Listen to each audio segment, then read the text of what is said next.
Et ils vous attendent au tournoi 2028. Vous êtes au pouvoir, vous avez une vision. Il faut calculer le temps. Il faut préciser et savoir ce que vous voulez faire dans combien de temps. Donc, il faut commencer par la Senco. Faites sauter Choli. Vous les faites sauter, vous demandez au prêtre que moi, Tshisekedi, le président, j'aimerais que Choli ne soit plus le président secrétaire de cette histoire-là. Oh, comment on va les faire? Débrouillez-vous. Ils vont se débrouiller. Parce que vous avez une vision, vous avez un temps. Vous n'avez pas une vision éternelle. C'est une vision pour diriger le pays selon un temps donné, pour une réussite, selon votre plan. Les gens qui sont à l'Assemblée, moi j'ai choisi Mbosso et je maintiens ça. Je ne change pas. Je suis calongé comme ça. Je respecte ce qui a été fait. C'est la démocratie. Mais je ne crois pas ça. Même s'ils le font, ça n'exclut pas qu'ils sont meilleurs, mais qu'ils fassent ce qui est bon selon la vision de Tshisekedi.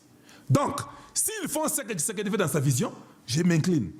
Mais s'ils sont là-bas, le temps est en train, le temps ne s'arrête pas. Le temps coule chaque jour, chaque matin, chaque soir. Donc, nous ne voulons pas arriver sous une pression. On arrive là-bas, il est 2027, au mois de juin, oh maintenant changeons rapidement. Non, non, non. Les gens qui vous donnent les recommandations, Monsieur le Président de la République, veuillez les contrôler. Je dis bien, veuillez les contrôler et les contrôler très, très, très bien. Beaucoup nous mentent. Ils vous recommandent, ils pleurent même devant vous. Salamwa boye, au Congo, quand un poste, on commence à l'envier, c'est parce que ce poste-là a des ramifications quelconques. J'ai été clair, je vous ai dit, je le répète, Anthony Kizo ne peut pas être votre directeur de cabinet. Ça, c'est mon point de vue. Je maintiens mon point de vue. Je trouve que ce n'est pas correct. Je trouve que ce n'est pas lui qui devait être à cette place-là. Je n'ai pas une dent contre lui. Mais c'est comme ça, c'est mon point de vue. En tant que Congolais, j'ai le droit de dire ce que je pense. Il ne fait pas l'affaire. En tout cas, il y a une cabale derrière. Je ne vois pas ça clair. Et avec tout ce que j'ai, un jour, je vais vous revenir. Mais comme c'est grave, on va un peu en parler. Entre-temps, j'ai vu quelque chose, parce que mon temps va déjà trop vite. Ça, c'est Mbujimayi. Ça, c'est l'université de Mbujimayi, officier de Mbujimayi. Waouh, j'ai beaucoup aimé. Hein? J'ai beaucoup aimé. J'ai trouvé que c'était très bien. Bapeti Baotanga. Donc, c'est les futurs cadres du Congo de demain et du Kassai de demain. Donc, je vous encourage, jeunes frères, jeunes sœurs, concentrez-vous et étudiez correctement. Soyez pragmatiques. Mais c'est étonnant, c'est comme c'était au Japon, c'est comme à Tokyo, c'est comme à Berlin, mais c'est comme à New York, c'est comme à Harvard. C'est comme ça, allez-y à Harvard, c'est comme ça, les salles sont comme ça. Il n'y a pas une différence, mais l'autre on appelle Harvard, l'autre on appelle Université officielle de Mbujimayi. Même chose, même qualité, même standard. À Bounia, la même chose arrive, à Kananga, la même chose arrive. Je suis très fier et je suis content. Voilà, donc vous sentez, non, chacun dans sa place et tout le monde suit les cours. La salle est faite de façon, c'est comme si tu étais devant toi-même les micros. Tout est bon, tout est correct. Et ça, c'est une puissance en devenir.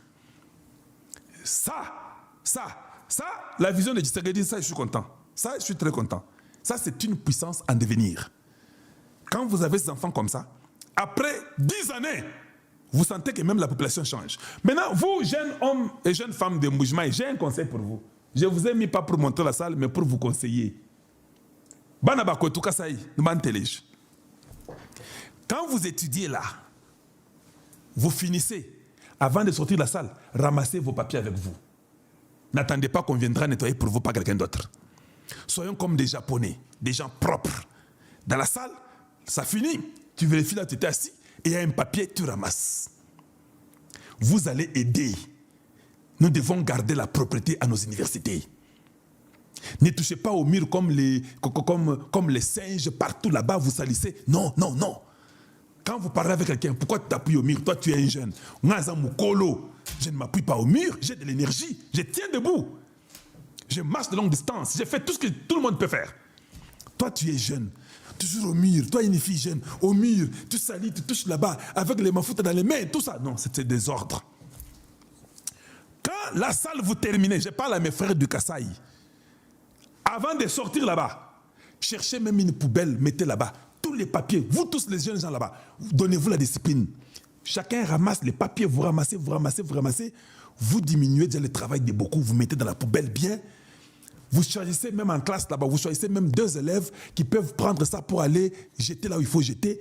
Et il y a des choses comme ça, vous faites des tours, vous gardez votre université. C'est un bijou. C'est une source d'inspiration. C'est une source d'éducation. Je le dis pas seulement, j'ai pris le Kasaï, mais quand c'est chez vous là partout, dans les Katanga, à Kinshasa, commencez à faire ça. Gardez vos universités propres.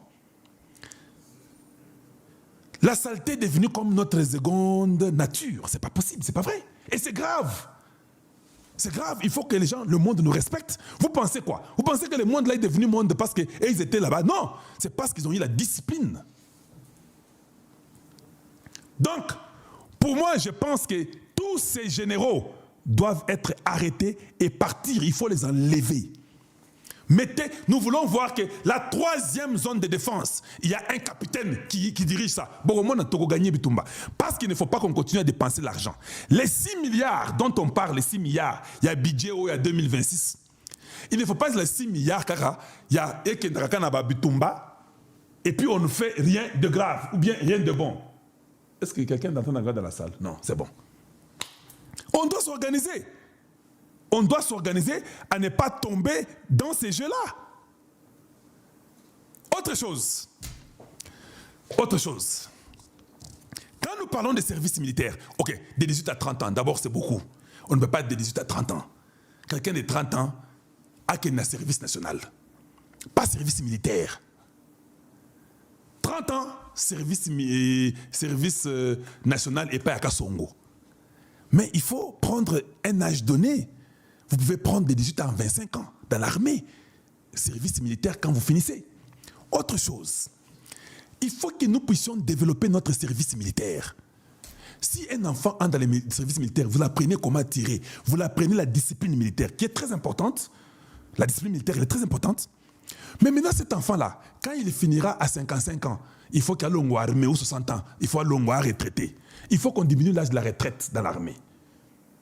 Il faut aussi donner aux enfants l'anticipation de quitter l'armée avant. Maintenant, quand les enfants là, quittent l'armée à 35, 40 ans, 50 ans, il a déjà servi 10 ans. Ah, bon, moi je vais me retirer. Il va faire quoi? Parce que lui savait que tirer est la discipline militaire. Voilà pourquoi il faut apprendre les métiers. Ça, c'est chez Kalon JTV. Hein. Ce n'est pas n'importe qui vous raconter ça. Il faut apprendre aux enfants là, les métiers. Les 6 milliards peuvent nous aider à faire les formations professionnelles à ces militaires-là. Qui est les ingénieurs, qui est les informaticiens, qui est les mécaniciens, et les charpentiers, et les menuisiers, qu'on ait toutes ces histoires-là. Les gens qui peuvent faire des rails, des trains, qui sont là-bas, qui peuvent travailler dans l'aéronautique. Vous faites ces formations-là dans l'armée. Et eux ne payent pas l'université. Le gouvernement s'en charge pour payer pour ton université. Mais quand l'université est payée par l'État, vous avez obligatoirement 4, 5, 10 ans selon ce qu'on vous paye pour que vous puissiez servir l'État. Parce que l'État a payé tout pour vous. Alors, l'État aussi doit être récompensé avec votre temps dans les services militaires. Tu as fait l'aéronautique, tu as fait, je ne sais pas, bloc bateau, bloc belé, et tu es devenu quelqu'un professionnel. Même quand tu quitteras l'armée à 45 ans, tu avais une formation d'être mécanicien, d'être ingénieur, d'être informaticien. Tu peux aller toujours trouver un travail aussi au long armée, mais au Kikoloukamoussala parce que tu as été formé dans l'armée. Chez nous, les gens sont là seulement pour tirer, ils ne sont pas formés. Bon, maintenant, les 6 milliards et les services militaires là, est-ce qu'il y a un plan? Voilà pourquoi j'ai dit qu'il faut qu'on ait un plan. Vous verrez qu'il y a beaucoup d'enfants vont entrer dans l'armée. Ils vont dire, hey, l'armée va vous foutre l'angachik. Je vais aller faire l'ingénierat dans l'armée. Je deviendrai un avocat dans l'armée. Je deviendrai un médecin dans l'armée. Et quand j'ai fait et on paye pour moi, je dois servir 10, 15 ans, 20 ans ou 5 ans, dépendamment de quel niveau il y a études au Sala. Là, vous devenez des vrais militaires, avec des vraies formations. C'est là où on fait des recherches dans l'armée. Un pays qui se développe pour les recherches, vous voulez faire des bombes, vous voulez faire de l'industrie, tout ça, la découverte. C'est l'armée de chaque pays qui découvre ça, qui a l'accès, qui a le moyen que l'État met pour la découverte de leur technologie et leur défense. Et pas Nabiso. Non, service à l'Assemblée. Ben, hey, 18 à 30 ans, ils vont faire quoi? Ils vont faire quoi? Donc vous allez aller former seulement les gens qui savent tirer et puis c'est fini, c'est ça. Après il finit, j'étais dans l'armée, il est là-bas, il ne sait même pas travailler. Non, c'est pas comme ça. Nous devons révolutionner. Il faut avoir un plan. Et ce plan-là que vous devez agir et exécuter ce plan-là. Avec les universités comme Tshisekedi est en train de le faire là. Les militaires qui sont formés, vous les mettez à l'université des officiers de Mbujimaï, de Kananga, de Bunia, de Kisangani, de Lubumbashi, de Kinshasa. D'autres qui veulent des formations professionnelles, vous mettez dans des groupes, Bakendagana formation et puis besoin de camp. Pourquoi? Si vous ne pouvez pas faire vous-même ça dans les camps, là, il y a les hôpitaux, ils peuvent faire la médecine, ils peuvent faire les sciences infirmières, vous les formez. Vous voyez les histoires même des Abarai Oyo. Il faut que Mboka Bobanda Kosalango Binomoko. On ne peut pas tout importer. Et comme il y a la technologie, le monde est tellement à la portée de tout ça que les enfants vont commencer à faire les fers, à transformer, faire les histoires des rails, faire les routes. Les routes, je suis content comme on les fait. Avec le temps, nous devons augmenter la capacité des routes. Voilà pourquoi je suis toujours étonné de voir qu'il y a une route, il y a une parcelle juste à côté de la route. Je me dis, oh, mais le jour qu'on voudra agrandir cette route, on fera comment? On va raser toutes ces maisons. Quand on rase les maisons, ils commencent à pleurer. Nous nous approchons de 2028. Maintenant, tu rases nos maisons, on ne va pas te voter. Qui t'a dit ça? T'as dit qu'on va voter parce que ta maison, elle est là. S'il faut raser la maison, on va la raser. L'État doit organiser une nation. Il y a une vision à suivre et à accomplir. Et c'est grave si on ne comprend pas tout cela. Dans la politique, vous avez vu dans la justice, c'est de l'histoire. Il n'y a rien qui bouge. Il n'y a rien qui évolue. Tout l'engouement qu'on avait de Moutamba est tombé à haut. Vous donnez à Moutamba raison à